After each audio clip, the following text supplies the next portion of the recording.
Patriots Nation, the energy in Foxborough right now is heavy, electric, and completely unpredictable. We've got a serious injury to a key piece of this defense, a potential move involving a division rival, a wave of national praise for Mike Vrabel that is changing how the country looks at the Patriots, and on top of that, an unlikely name quietly breaking out right under our noses. There's good news, bad news, and more than anything, huge decisions coming. The fan base is already on fire. You won't believe what we've got today, so get comfortable, drop a like, and let's dive straight into it. Patriots Nation, let's start with the elephant in the room. The defense that has carried this team to this point just lost one of its pillars for at least 4 games. Milton Williams, the guy who caves the pocket from the inside and eats double teams without complaining, was officially placed on injured reserve after the win over the Jets.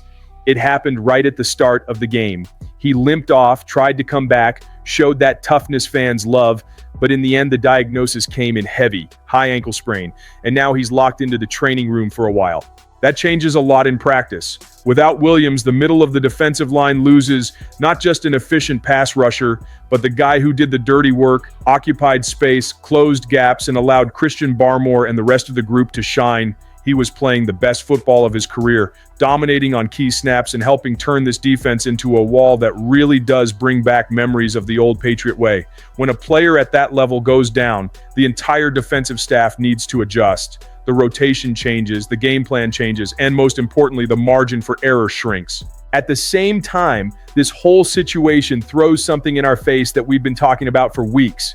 The culture Mike Vrabel brought to Foxborough is not about whining over injuries. It's about true next man up. The first guy to feel that impact was rookie Braden Swinson, promoted straight from the practice squad to the 53-man roster. He flashed in preseason, showed energy and motor, and now he officially lands on the fans' radar. No one should expect him to become Milton Williams overnight, but he does get the chance to prove he can be a real piece in the pass rush rotation, especially in obvious passing situations.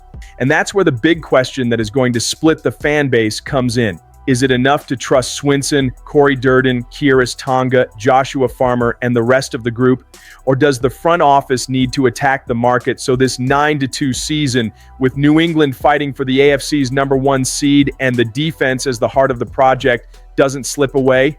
Some people believe Vrabel will bet hard on internal development. Others are already begging for an aggressive external move. While everyone is still processing the loss of Milton Williams, the same question keeps echoing inside the building and among fans. Are the Patriots going to ride this out only with what they have in-house, or are they going to attack the market like a team truly aiming at the top of the AFC? When you lose your best defensive tackle in the middle of a season like this, there is no going back to normal. You have to create a new version of your defense. That's the context in which a new name started to circulate behind the scenes in Foxborough, tied to a potential steal from a division rival. He's not a famous veteran, not an ex-Pro Bowler.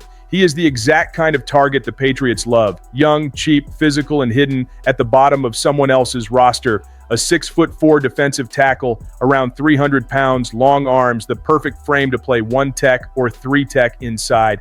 He comes from Clemson, a factory for defensive linemen, with more than 50 college games, production against the run, tackles for loss, and even a 57-yard pick six. In other words, this is not just another big body taking up space. That player is Peyton Page, currently on the New York Jets practice squad.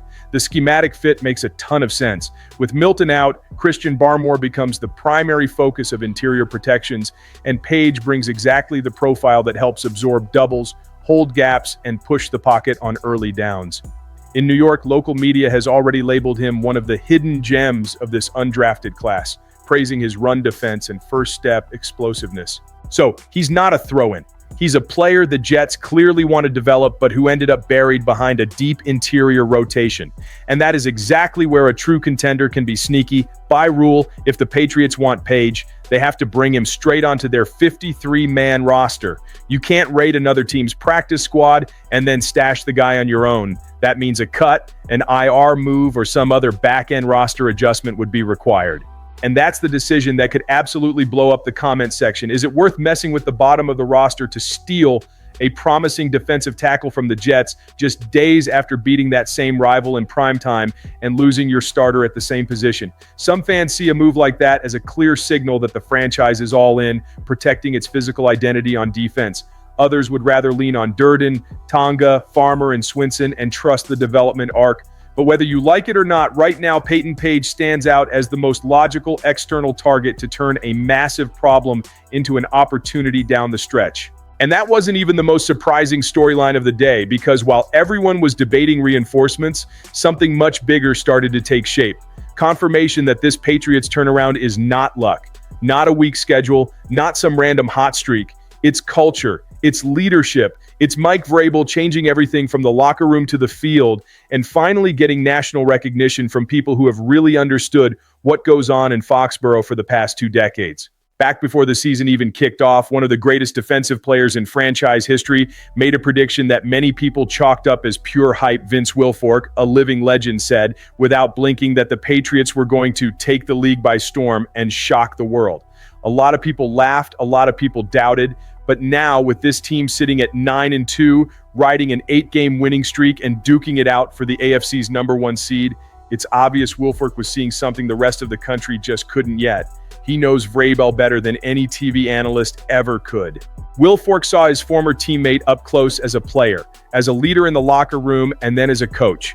He knew exactly what type of atmosphere, standard, and mentality Vrabel would bring to Foxborough. And the most impressive part is how fast it all showed up on the field. The 2025 Patriots turned into a machine operating in sync emotionally and technically, with players completely bought in and proud of what they're building together. Vrabel's relationship with his players explains a lot of that jump. It's not just speeches, it's action. It's him diving into a pile during a joint practice brawl to stand up for his guys. It's him holding Christian Barmore's hand on the field while trainers checked on the defensive tackle's back injury. It's him patting guys on the helmet, talking, chirping, pushing, and pulling the best out of each player. That's what Stefon Diggs was getting at when he called Vrabel the perfect parent. Tough when he has to be, understanding when it matters the most, and that energy spreads through the entire roster. Just look at Christian Gonzalez, Ramondre Stevenson, and the whole defense responding in a different way. Just look at the leap Drake May has made. Vrabel isn't just the commander, he's a catalyst. He has created an environment that feels a lot like the early days of the dynasty. Competitive, intense, demanding, but still human. But while all of that was playing out on the main stage, a quiet movement started to gain momentum down in the trenches, where only the most plugged-in fans really notice what's happening. With Milton Williams out, most people expected a steep drop in the dominance of the defensive line. Suddenly, though, a name almost no one was talking about in August started to turn doubt into genuine optimism. Cory Deran. And what makes this rise even better is that it isn't some fluke. It's the kind of story that defines the identity of a team that refuses to back down. Deran arrived in Foxborough almost under the radar after bouncing around the Lions, Rams, and Giants, always fighting for a spot, always knocking on the door and getting lukewarm answers. All it took was landing in the right environment for everything to flip. Signed to the practice squad at the end of August, he started slowly, 7 snaps here, a few there, showing up as a complimentary piece, but as the weeks went by, he turned into a silent standout until, without much noise, he popped. Against Tampa, he was already up to 30 snaps against the Jets. After Williams went down, he played 34 snaps and answered with energy, discipline, and real impact. And the rest of the country noticed. Pro Football Focus has Deran graded among the top interior defensive linemen in the NFL this season, especially as a pass rusher. That's not some inflated garbage time stat line. That's consistency, technique, and motor, the profile of a player who thrives when the culture is right. Vrabel had already tipped his hand too. Even before the Williams injury, the head coach was raving about Deran, called him physical, energetic, disciplined, mature, said he's taking advantage of every opportunity because he knows this might be the turning point of his career. The culture Vrabel built in New England rewards the guys who grind in the dark. Deran has done exactly that. With Williams out until at least week 17, Deran becomes a key piece next to Christian Barmore. The injury will also likely shake up the rotation a bit. Khyiris Tonga might lose some of those offensive snaps he was getting as a fullback, while rookie Joshua Farmer should see more chances on the interior. But the main point is simple. This team is not panicking. It's reorganizing. It's betting on its own development. And for a fan base that's scared about the impact of losing a star, Deran represents more than just a patch. He's a clear message. On this roster, even the guy who walks in through the side door has a real shot to become a difference-maker. Patriots Nation. After a day full of twists and turns, it's pretty clear this team doesn't live off empty narratives. It lives off resilience, culture, toughness, and bold decisions when everything starts to shake. Losing Milton Williams is massive, but it also revealed alternatives, opened doors, and exposed who is really ready to carry the flag. Between potential outside reinforcements, internal breakouts, and the magnetic leadership of Mike Vrabel, the Patriots have proved they're not backing down. So I'll throw it to you. Which path do you think changes this stretch run the most? Drop your thoughts in the comments, hit that like button, and subscribe so you don't miss a single chapter of this ride.